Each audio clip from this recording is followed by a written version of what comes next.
Welcome to the Shema Podcast, the podcast for the perplexed, where Torah insights, intertwined through personal stories, as well as interviews with leading Torah scholars, demonstrate the empowering qualities of Torah and mitzvot.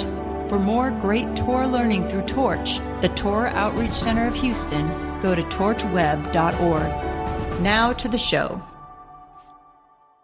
I am sitting across from someone that I greatly admire, that I am so appreciative that I can call a dear friend, the executive director of Torch, Rabbi Aryeh Wolbe. Before I begin, I want to say that I have spoken with many of his colleagues at Torch, and when they describe his work schedule, from what he does from when he wakes up in the morning to when he goes to bed, they all had very similar stories to tell.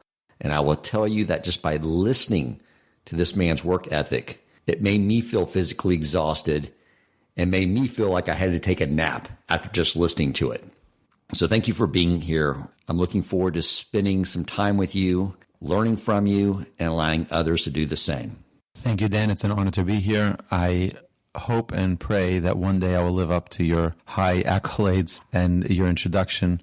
I strive to work hard. I strive to do a good job, and hopefully one day I'll be successful.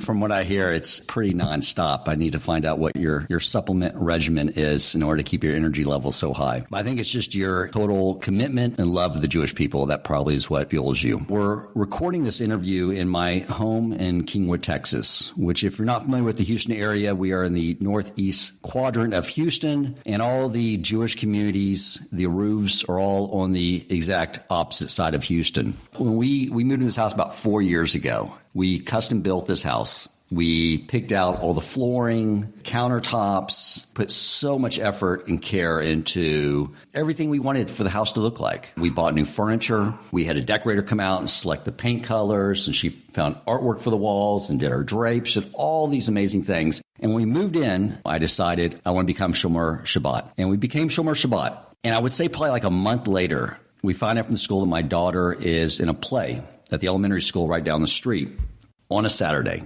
On Shabbos afternoon, we walk down the street, we stand in line, and I see that they are collecting everyone's money to see the play to go in. And of course, I'm not carrying my wallet. I can't do a business transaction. And I get up to the front and I have to explain to someone, and out here, no one has any idea what an observant Jew is or how they live. They've had no exposure to it. So I get to the line. It's my turn. I say, I don't have any money with me, which is an easy out. And she's like, well, that's okay. Can you just sign your name right here and we'll have you send us the money at a later date? And now I'm thinking, I have to explain to this person why I can't sign my name, which there was no way to do it. I just said, I can't sign my name. And everyone in line's getting frustrated. What is this guy's problem? What is he doing? And finally, the guy behind me got frustrated and just said, here, I'll pay for his family. Go inside. When I got home that day, it was so disheartening because I realized I'm in this home that I put so much care into to design, and I can't stay here. And it was a lot of anguish over the last 4 years to where we're so excited and delighted that we're finally at that place now. We're ready to move in the community. When you have such an incredible challenge as you had in that experience particularly, and I'm sure you've had dozens, if not hundreds of others, of challenging things where you have to sort of explain why are you the weirdo here who just can't do anything. When the family wants to get together, you're not there, and it's like you can't participate in so many things that happen on Shabbos. I want you to know that that's usually the indication you're doing the right thing. Because when someone does the wrong thing, usually they don't get so much pushback. The Yetzer Hara, the evil inclination, has no problem. When someone does something that is dishonest, he's like, I'll succeed your way. I'll get you even. I'll give you more success. When someone does the right thing, we're always faced with challenges. And whenever you have that elevation of holiness, you'll have the challenge trying to knock it down. Shabbos is the greatest gift God gave us. God tells us, the Talmud records, how God said to Moses, Matana tova yesh li bebeis Kenazai. I have the greatest gift. It's hidden in my treasure. And I want to give it to the Jewish people. And it's called Shabbos. Shabbos Shema. Its name is Shabbos. And that's going to be the special gift I give to the Jewish people. So when you embark on a new mission of observance of Shabbos and elevating your connection with the Almighty, what do you think? The Yetzer Hara is just going to sit back and say, sure, Dan, step all over me. No problem. No, he's going to make it difficult. And I'm sure there are hundreds of challenges that you've experienced in your 4 years living in this house where Shabbos is sometimes a struggle because, and it shouldn't be, it's the greatest day in the world. You know, a great rabbi I once heard say, if you take, those big water coolers and you have a spout on the bottom, what happens if you have one of those that has 6 so that, people can take it one time? So you have 6 spouts. It's great. So 6, players can fill up their cups at one time. So you say, I have a great idea. Let me add a 7th and then I'll have more water, right? We all know that you're not going to have more water. All that will happen is that it'll empty out the water quicker. We have 6 days a week. God says on those 6 days, work your tail off. Do everything you need to do the entire 6 days, Sunday, Monday, Tuesday, Wednesday, Thursday, Friday. Shabbos la Hashem Elokecha, but Shabbos is for Hashem. Shabbos is a day for us to invest in our relationship with God, with our family, with our friends. We have all the greatest delicacies. Shabbos is it. So if you had an extra spout on the 7th day, so all you're doing is emptying out the bucket quicker. Because what's designated for a person to earn during that year is already predestined from Rosh Hashanah. He's not going to earn a penny more or a penny less because he worked that day of Shabbos. On the contrary, our sages tell us that there's not going to be any blessing, so he will earn less. There's not going to be any blessing from what the person earns on Shabbos. Right? Ki hi mekor habracha, the source of all blessing is Shabbos. If you want to know what infuses the rest of the week, it's Shabbos. So I'm giving you a pat in the back, a virtual pat in the back from across the table. Keep the fight real and keep it going because that is the fight of our lives. I know you didn't ask this question, but I want to share with you my passion for Jewish outreach. Okay. When I was about 16 or 17 years old, it was the first time that I was fully understanding a single line of Talmud. I mean, I broke my teeth. I was born in Israel, but I was raised in New York. And reading ancient Aramaic text is not always the easiest thing for an American boy. And I can read it, but to understand it, and then to understand beyond the actual translation of the words, the deeper meaning behind it. And then you have the commentaries of Rashi and Tosafot, seeing the early commentators and then the later commentators. And my mind was blown. And I remember jumping out of my seat and shaking my study partner. I'm like, get excited. This is amazing. Can you imagine? This is the greatest thing in the world. And I started learning much more. I started like, this is incredible. And I couldn't get enough. I could not get enough. It was so exhilarating. It is so powerful. And then I started learning about mitzvahs, and I felt that, I grew up in a Shomer Shabbos home. I never had a challenge with observance of Shabbos. I never had a challenge. I've never gone past a Burger King or a McDonald's and said, ooh, I really want a cheeseburger. I've never had that temptation. I always tell my students, I say, you realize that your reward in heaven will be much greater than mine? Like you can say every single time you pass the Burger King, I didn't eat it, and I wanted it. And I can go and say, down the block from the Torch Center is a McDonald's, and I've never gone in. And God will say, well, that was never your challenge. I'm not going to get 1 ounce of reward for it. You realize how unbelievable that is? So when I started understanding a single mitzvah, the mitzvah of tefillin, the mitzvah of mezuzah, the mitzvah of Shabbos, the mitzvah of family purity, I was like mind blown. I was like, you realize that the Jewish people have the greatest gift in the world in the Torah. You know what the whole world is running after? There's not a human being on planet Earth that doesn't seek pleasure. Every human being seeks pleasure. The greatest form of pleasure is happiness. And Judaism is obsessed with happiness. Everything about Judaism is happiness. And if we understand every single mitzvah properly, we will see how it is an ingredient for happiness. And you know what? It's an amazing thing. As soon as I learned these things, I put on tefillin every day. But I didn't know why I was putting it on. I wore tzitzis every day. I never even had a temptation not to wear tzitzis. There's something called FFB, which is from birth. I call it FFH, from habit. I had no idea why I did it. The minute I learned it, and I was listening to lectures about these different mitzvahs, and suddenly it hit me. I'm like, oh my goodness, we have the keys to happiness. And how in the world can I be selfish and say to myself, you know what? I'm not into Jewish outreach. And I called my father. I remember exactly where I was. And I said to my father, I got it. It's like in Hebrew, they have a saying is like, Nafal ha'asimon. The coin has dropped. The idea was that you put your coin into the telephone. When the other person picked up the phone, it dropped. That's when you were charged. And I remember telling my father, how come I never knew this till now? How come I never knew what the true meaning of Jewish marriage is? What's the true meaning of kosher? Hey, it's the laws. Does it have a kosher symbol? Does it not have a kosher symbol? What's behind it? Why in the world should there be a kosher symbol? What's the significance of every single mitzvah? And going to, behind the scenes, open up the curtains and look at what's going on behind the scenes. And many times people just judge Judaism and perhaps different customs that we do just by because we're extremists or because we're obsessed with happiness. And it's the only thing that Judaism is really focused on. Our relationship with God is the key to our happiness. Many people think that external means are what's going to fulfill them, meaning their happiness. I'll buy a new car and then I'll be happy. I'll get the new iPhone, I'll be happy. I'll build a new house, I'll be happy. I'll go on this cruise and a fancy vacation, fly first class, then I'll be happy. All of these things, or I'll amass all of this money and then I'll be happy.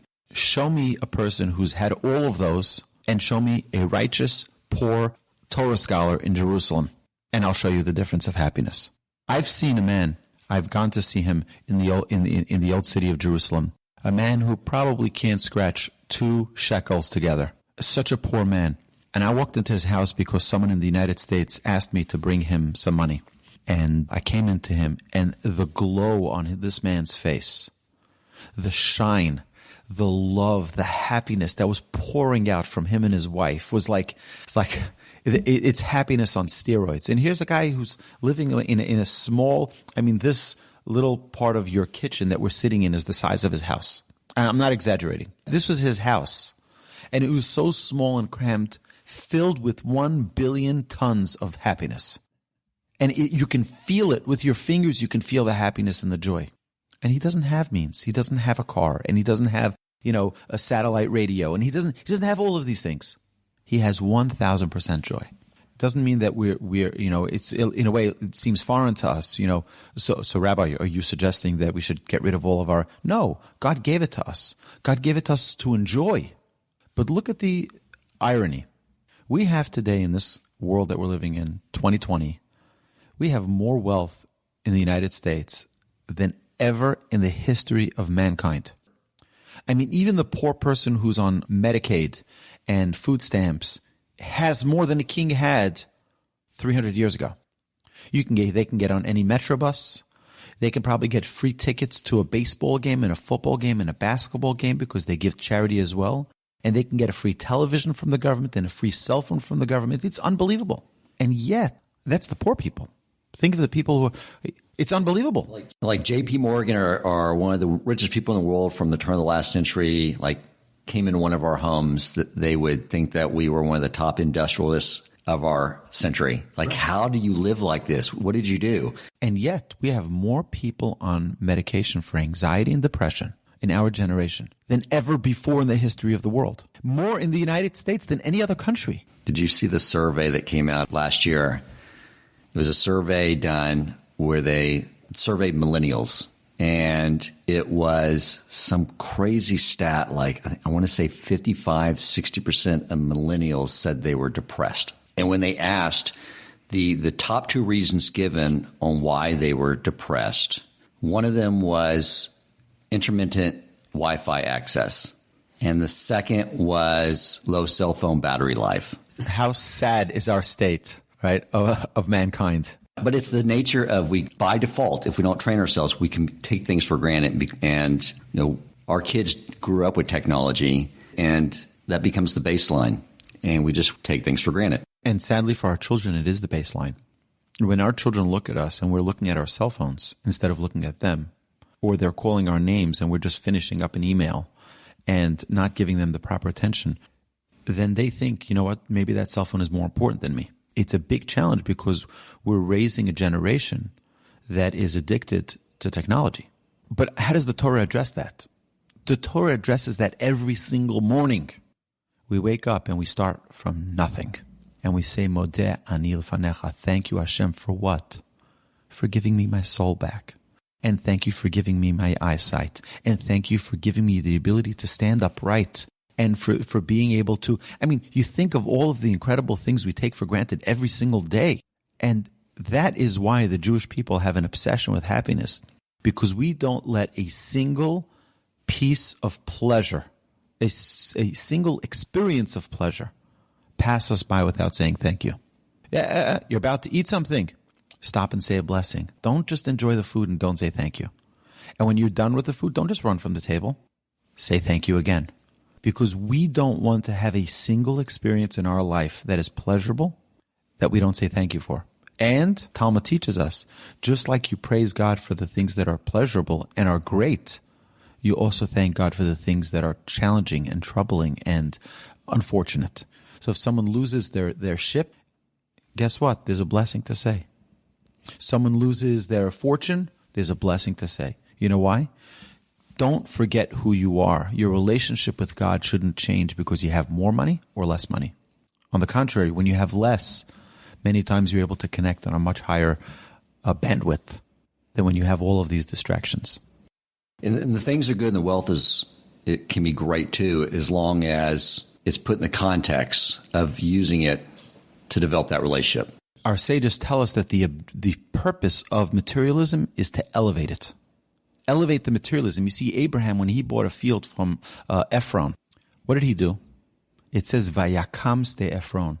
As soon as Abraham acquired it, the land got elevated.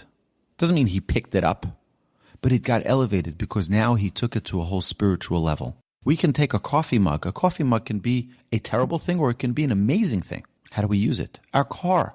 You can drive a Bentley, but when your neighbor asks you for a favor, you're going to say, I don't really want to lend out my Bentley. Or is it, you know what, it's just a car. Use it, please, have it, no problem. Go take care of what you need. It's not a problem. Or is it going to be a limitation to our ability to help other people? So, you know, the Talmud tells us that Messiah, Mashiach, is going to come riding on a donkey. It's the most, I mean, come on. We're living in the 21st century, right? We can get him a nice, stretched Hummer. We can get him a private jet. But really, he's going to come riding on a donkey? So we know that the words in Hebrew, particularly the names of animals, were given by Adam with a very specific intention. A dog is called a kelev because it's kol lev, it's all heart. We know that every single animal, I can go through a whole litany of animals and give you why their names are their names in Hebrew. Adam didn't just throw a name, elephant, kangaroo. He gave a name that defined the essence of the animal or the character of the animal. We know that when you want to call someone dumb, it's one of the names of a donkey that you call, because a donkey is one of those animals that has less character than almost any other animal. It's just a glob of meat. It's just a schlepper. Right? It just schleps things, right? A horse has character. It gallops. It has royalty. It has the name sus, which is sas, which is joy, it has like this giddy type of element to it. A donkey really doesn't have it. You want to call someone dumb, you call them a donkey. So what is the word for a donkey in Hebrew? It's called chamor. Chamor is the same exact letters as chomer, which is materialism.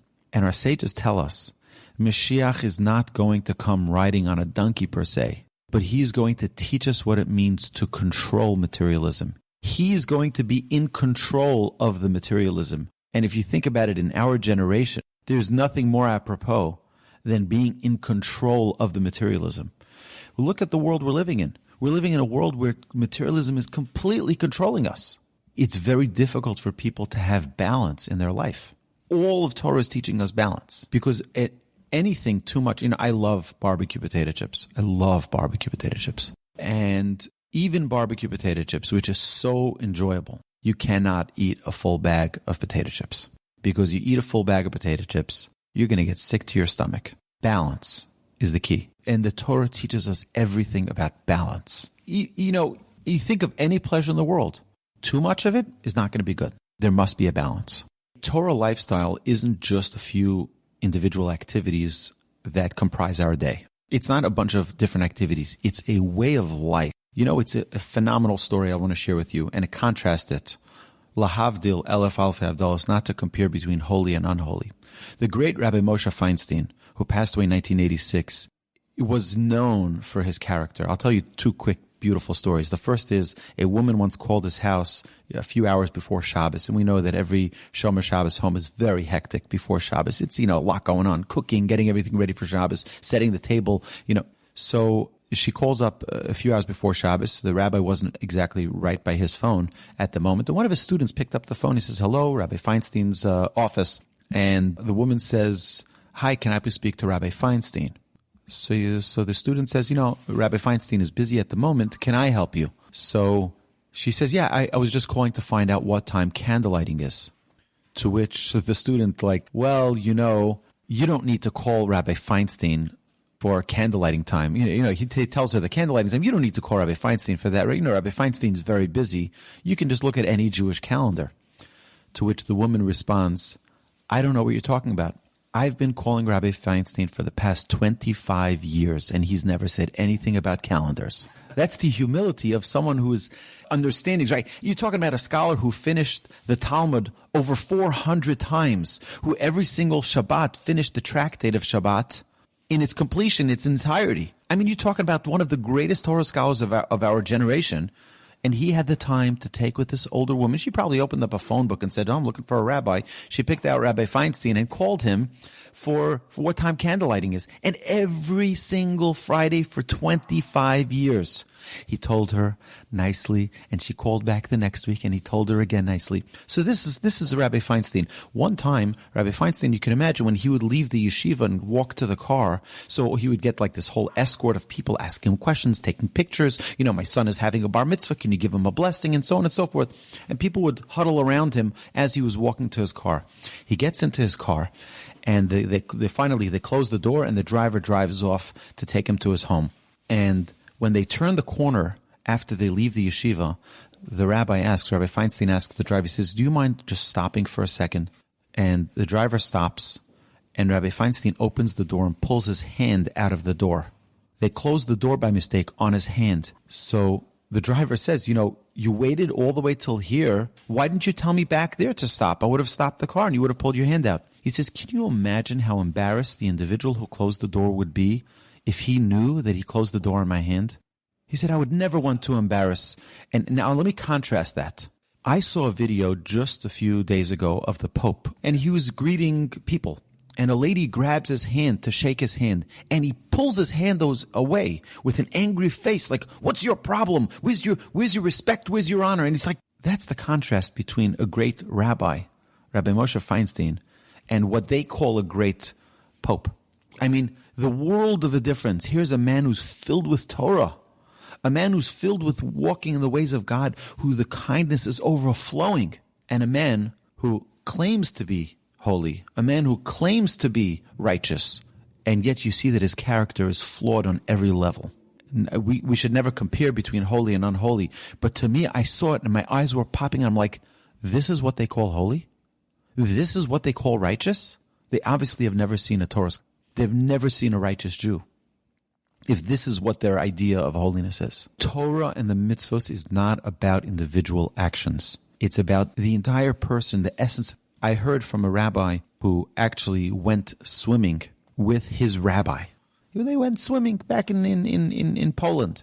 He said he learned more from the dignity of how he swam, of how he carried himself, than all of his lectures. He says, you saw a man of holiness. You saw a man of righteousness. You saw a man of dignity. Right? You think to yourself, like, what? He's just swimming. It's funny because the Talmud says that there was a great sage who heard that there was someone in Jerusalem who they claimed was the Messiah. He had the characteristics of the Messiah. So he sent his son-in-law. He says, please go check him out, see if he indeed carries those qualities. Son-in-law comes back after his investigation and he says, he's not. He says, what did you see in him that determined that he wasn't the Messiah? He says, I saw the way he was laying down. He was laying down supine, like on a beach chair, stretched out he says, the Messiah doesn't sit like that. He sits with dignity. I saw my grandfather of blessed memory. I saw him sit on a beach chair. His feet were on the beach chair, but he was sitting up forward with his book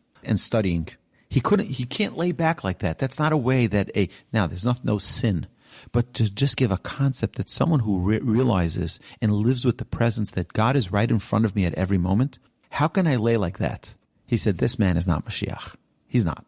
I can tell just by the way he sits. The dignity that he doesn't carry doesn't allow him to be the Messiah. The presence of God is that tangible as it should be, that if you were in front of the President of the United States, why would you act in any way less than that at all times when you know you're in the presence of the King? If you want to see the dignity of our elected leaders, or, did you ever, I I challenge anyone to look all over Google Images, to look anywhere on the internet, to find a single picture of the Queen of England eating. I guarantee you, you will not find a single picture of the Queen of England eating. You know why? Because our sages tell us that eating is a matter of dignity. We learn it it says that someone who eats in the marketplace is compared to a dog. So you see people walking around in the mall eating their pizza. There's no self-dignity. There's no self-worth. Now, that doesn't mean you have to hide in your house, but there should be a sense of dignity. You're a holy person. You're a human being. You can accomplish so much, and you treat yourself like you're a dog. In the middle of the marketplace, you can just eat like that. There's something wrong.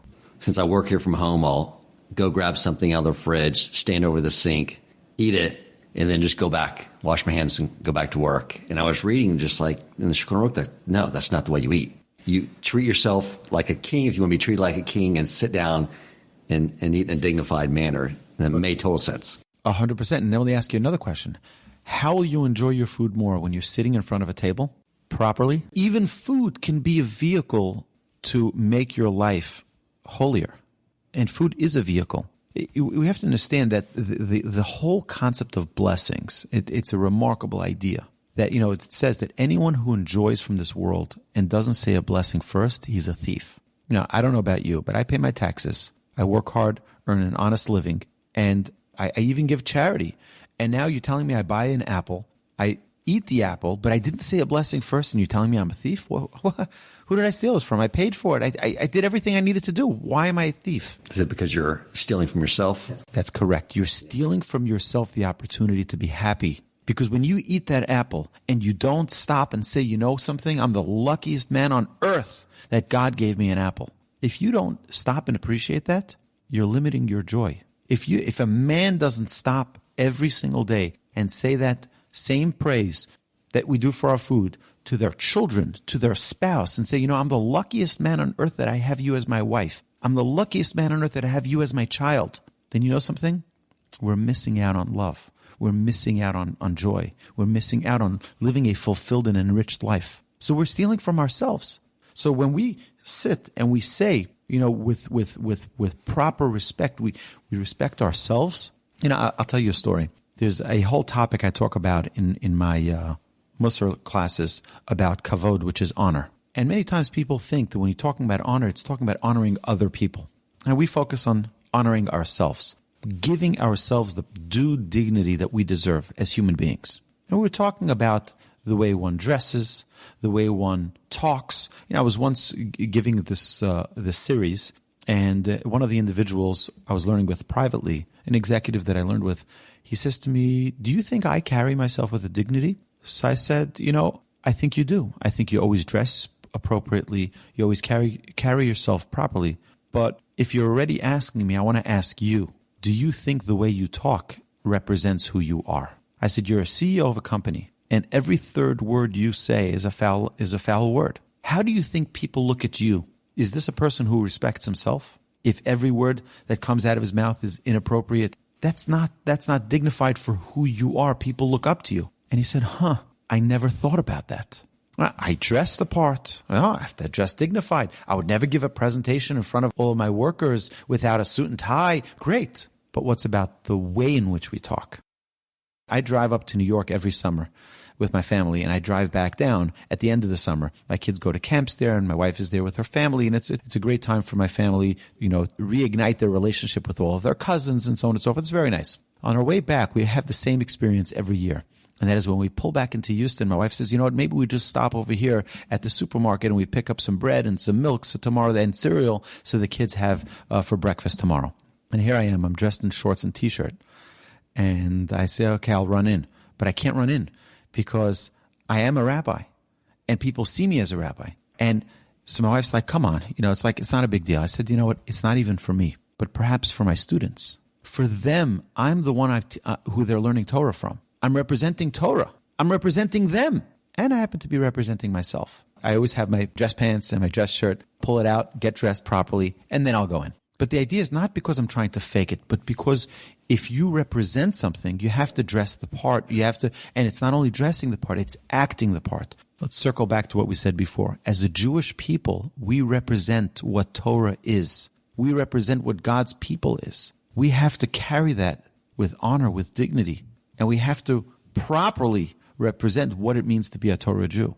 I want to share with you a study they did in Jerusalem. In the old city of Jerusalem, the streets are very, very narrow. So if you're walking on the street, it's like there's the wall and there's the street.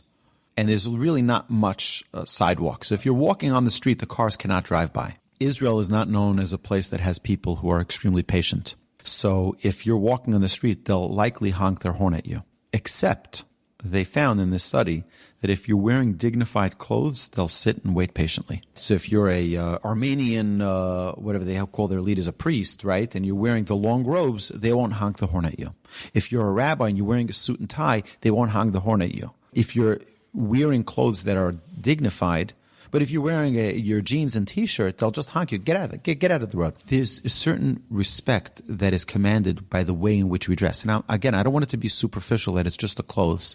But you know that it's very different when you walk into a client's office and they're wearing a suit and tie and they're wearing shorts and flip-flops. You know that there's a very different presentation that is required for one than the other.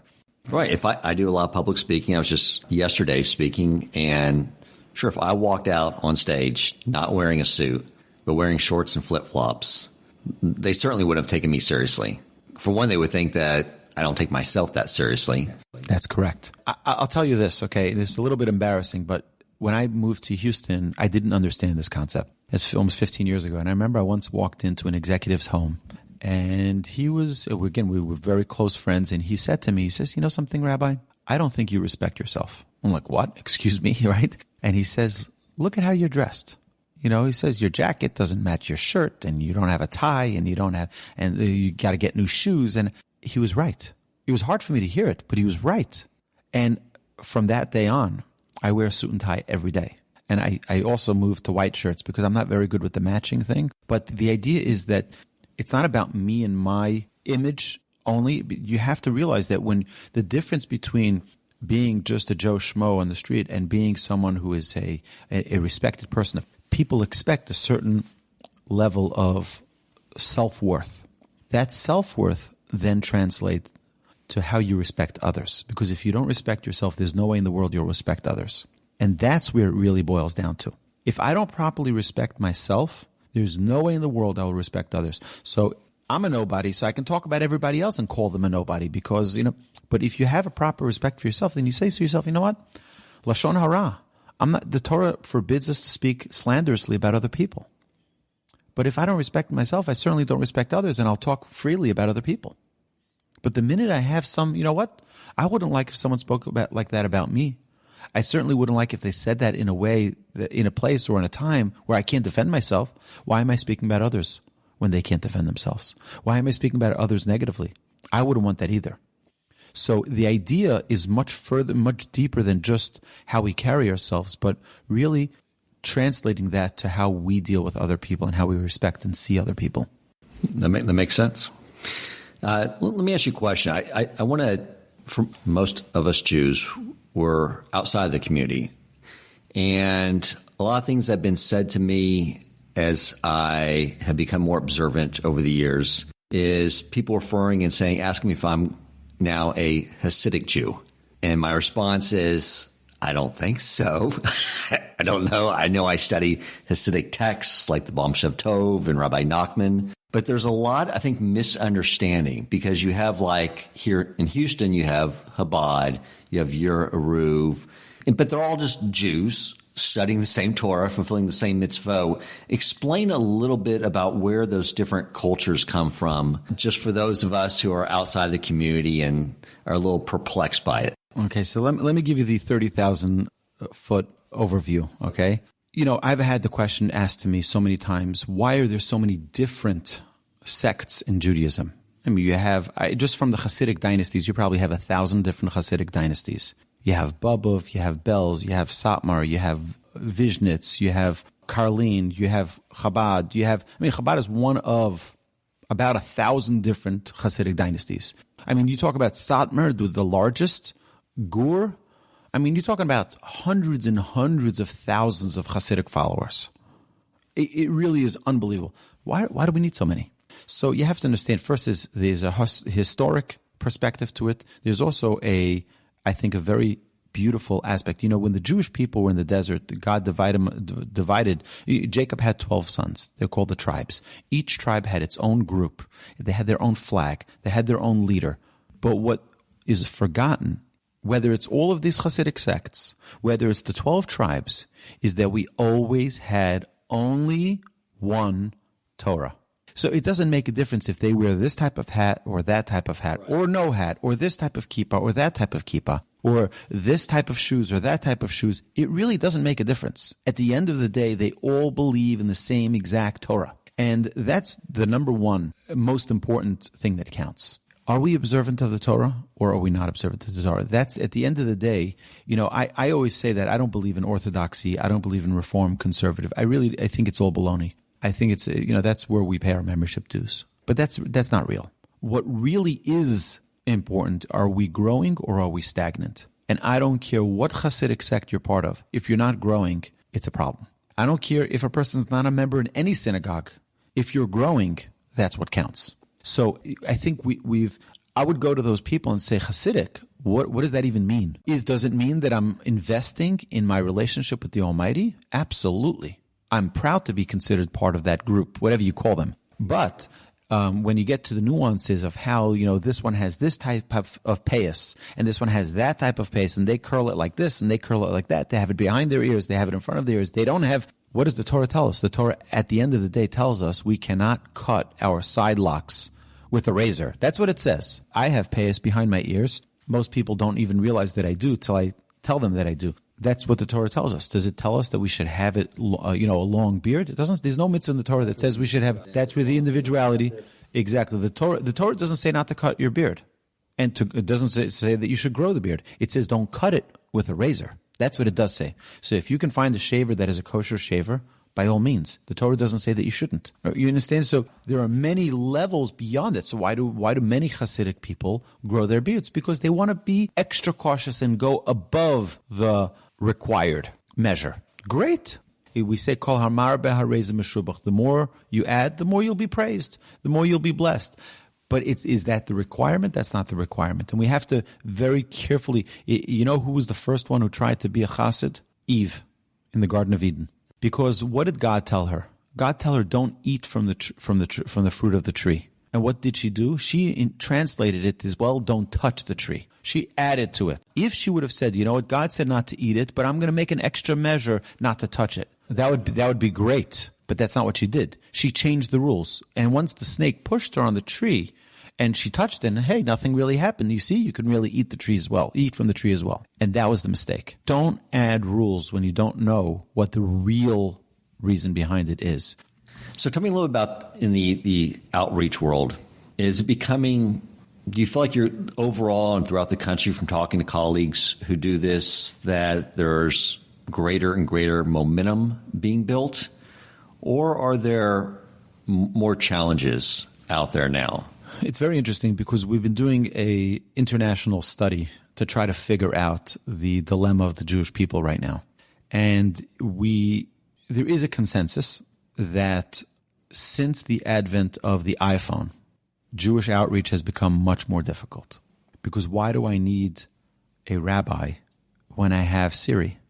I can just ask what's the right thing to do, what's not the right thing. So what happens is really people have become much more distant. But isn't that okay if someone wants to observe a mitzvah and they can find the answer online? Yeah, but what happens is that the way you grow is with a relationship as well. Once you remove that relationship with the rabbi, so you remove all inspiration as well. Now, that's one side of the coin. The other side of the coin is that you have much more available today with the advent of technology. You have, just in Torch, we have last year over 270,000 downloads of our podcasts. You have hundreds of thousands of views of our videos. So with the challenge, you have also the availability. But on the other hand, we find that the yeshivas in Jerusalem are empty. They're not as full as they used to be. The ones with the students who would come, it used to be, I wouldn't say a piece of cake, but it used to be a very easy transformation. You meet a young professional, he's intrigued, he's inspired, he wants to learn, he wants to connect. No problem, put him on a plane and send him to yeshiva in Israel. Today, I have a job, I can't leave my job. People have become much more complacent, much more complacent. I don't know if it's specifically because of technology, but we certainly have seen a huge uptick of that complacency where people just don't, I'm fine. I'm fine listening to Kiddush on my phone. I don't need to actually know how to read it. I can just have Siri say it for me. It's become sort of like this suburban Jewry in our own lives, so I don't need to go to synagogue on Rosh Hashanah Yom Kippur. I can just watch it. That's becoming a very, very big challenge. So what do you think about the other competing aspect that there's so many labels and other isms outside of Judaism that Jews identify with? Liberalism, conservatism, environmentalism, communism. Their identity is so entrenched in those ideals. And in some of them, there's some truth, whatever truth, where they reconcile with Torah. And a lot of times there's not. And when people grow up with a certain, ideology, it's not just something they say I agree with, it becomes part of who they are. And it becomes so how do you... Let me tell you about Judaism. Okay. Judaism is not a religion. Judaism is a relationship. And I believe that all of the other isms are either, they need to be categorized as either something which is bringing me closer to God or distancing me from God. All of this secularism or the isms you're talking about, what is the real motive there behind it?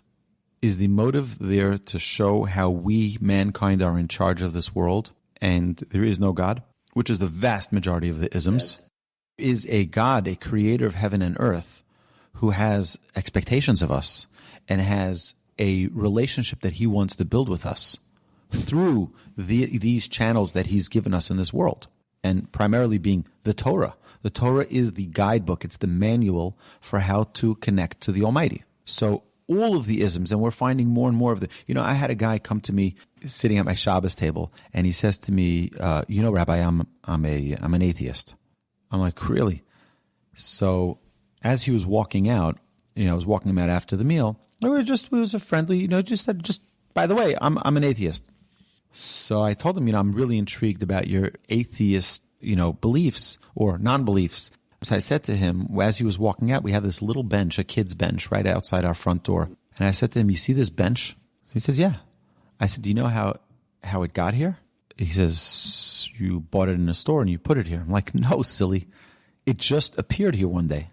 I said, it dropped from heaven and it just landed right here. He says, that's ridiculous. I said, I'm not kidding you. I said, this is how this bench got here. It was just totally out of the blue. It just one day just appeared. And he says, but that can't be.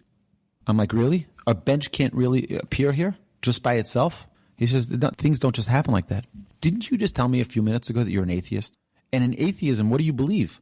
That there is no God. It just happened. I said, how can a bench not get here on its own, but this complex universe, complex human being, a complex world that we live in, and you're telling me that there is no God? So I told him, the God that you don't believe in, I don't either believe in. Problem is, you have the wrong idea of what God is. And now we can have a conversation. And he's like, you know what? All right, let's have a conversation. Let's talk about this. The problem is that people like to fall into these isms because it's easier. It's a lazy way out. I'm just an atheist. Ooh, you must be intellectual. You must be, you must be so. You're not an atheist, right? You're just, you don't really know what it is to believe in God. You don't know what it means to have that relationship. Yeah, people do associate if you say you're agnostic or an atheist is that you are beyond biases and that you are an intellectual. It's a sad world we live in. The first is, Dan, I want to just thank you for giving me this opportunity to schmooze and to connect and to be in your beautiful home. And I also think that this is an incredible journey that you and your family, your incredible family, are embarking on. And it's very exciting for me. It really is because, I get infused with energy when I see you and your family, because it's not every day that you see someone who is taking this journey seriously and seeing that it's not just a given. You don't just download a file, say, make me Jewish, make me inspired, make me, religious and connected. There's a lot of challenges that go along the way. And to see someone who takes it with a smile and takes it, and to see you learning Wednesday nights with your study partner and you're all in and you're immersed in your study, it really is, it's a remarkable thing to see and to witness that transformation. But additionally, I want you to always be encouraged. There are many, many, many trials and tribulations that we all face. You know that there's one person who doesn't have any challenges, and that's the dead person. As long as we're living on planet Earth, we hope our heart, if you look at the EKG, it goes up and down and up and down and up and down. Can it just go straight? Well, yeah, it could, but then you're dead. As a human being, we will all inevitably face challenges. We have ups, we have days that we're on top of the clouds, and then we have days that we're down. But we have to always remember that even when things are down, we're about to go up. And to never give up on our dreams, on our hopes, on our vision of what can be accomplished. And I consider it an absolute honor to be here in your presence. And Shauna and Elsie are just phenomenal team players, all doing this as a family and growing. It really is exceptional. It's motivating, it's exhilarating, and it's very, very exciting. Well, thank you, Rabbi. You and the other rabbis at Torch have been an invaluable resource to us because we've had so much to learn, coming from knowing literally nothing to helping us now get to this, basically the doorstep of actually moving into community and fulfilling all the mitzvot and being your neighbor. And we're really looking forward to it. We're very excited. And I'm offering this to you and to all of your listeners on this podcast. You can call me 24/7. We ran a program for many years. It's called Kosher Month, Kosher Awareness Month. And it was the month of March, and we would have all of these signs and all of these in Costco and Walmart, in Sam's Club, and we partnered with Kroger and Belden's and Randall's and all of these local supermarkets, all of the caterers, the kosher caterers, the restaurants. It was really a phenomenal month where people can come and try kosher food and experience and have tour guides of how to find, how to identify kosher food, et cetera, et cetera. And one year we did something which was called, it was a little play on Overeaters Anonymous. We did Kosher Eaters Anonymous. And I would love to run the program, to run that little support group. But a woman who was new to kosher herself over the years, we asked her to facilitate that group. And she said something that was so remarkable. I would never have come up with this in a million years. So one of the people asked, but I don't understand. I really don't know what to do in a kosher kitchen. I have no idea. So what do I do? I'm going to get stuck inevitably. So she said, what do you think I did? She said, well, as soon as I moved into the community, I got the rabbi's cell phone number and I saved it on my phone. Every single time I had a question, I called the rabbi or I texted the rabbi. And I'll tell you, I can show you my phone right now. I have probably 25 or 35 messages that I get on a regular basis from people of a picture of a kosher symbol. Is this acceptable? Is this not acceptable? What should I do with, I used my milk spoon in my chicken soup by mistake, and I mixed this and I mixed that. What do I do? These are common questions that happen in my home. My wife says to me always, get out of the kitchen because I'm trafing up her kitchen, right? So, but these are questions that are very common. They happen every day. And you need an answer. You're welcome to take my phone number, my cell phone, speed dial me anytime, 24 hours a day. I will be happy to assist you. If I know the answer, if I don't, I will make the phone calls to figure it out or ask or learn through and do my research to find out. That's where you guys have been so helpful. Just last Sunday when I had the realtor come out here, and then Shauna left, the realtor and her husband left, and the lady that came behind was lady taking the photographs. So I found myself in my office with a woman in my home. And knowing the laws Yichud, I realized, what am I supposed to do right now? So fortunately, I have yours, your brothers, Rabbi Cohen, Rabbi Busco on my phone. I immediately started calling. I know many of you were teaching classes, but I got Rabbi Busco. And I said, I'm in the backyard. What do I do? And he said, that's fine. Just stay out there until she's done. But there's situations where I don't have time to go pull my book and research and getting those answers, especially when we first started observing Shabbos, when we're getting ready, we were so nervous about things we need to know. Just knowing that we could get an answer like that was invaluable to us. So thank you. And I want you to know that I've had phone calls from other rabbis calling me and telling me, particularly about yichud, which is that a man who's not married to another woman should not be alone with her.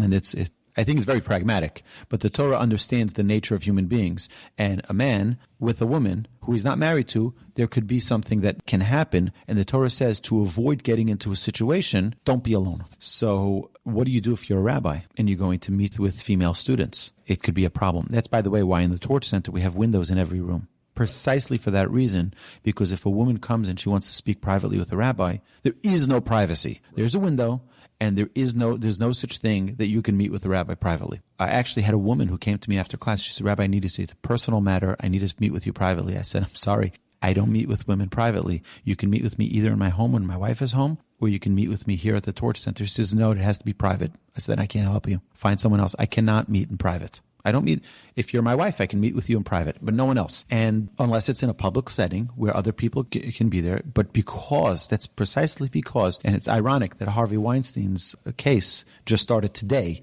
in New York in court. That's because without having those protective measures that the Torah gives us, anything can happen. The Torah understands the nature of mankind. So I get a phone call one day from a rabbi, a prominent rabbi in Houston, and he says to me, Rabbi, I'm going to teach a class right now in this woman's home, and I want you to be aware, this is the exact address. Come in anytime. And that's one of the abilities that you can do to eliminate this idea of yichud, of being alone, because you don't know if one woman is going to show up or if 20 women are going to show up. You're going in for a class. It could end up being a setup. It's just you and this woman, and you could be accused of something that is... So the idea of him calling me and giving me that information, that now he has a fear.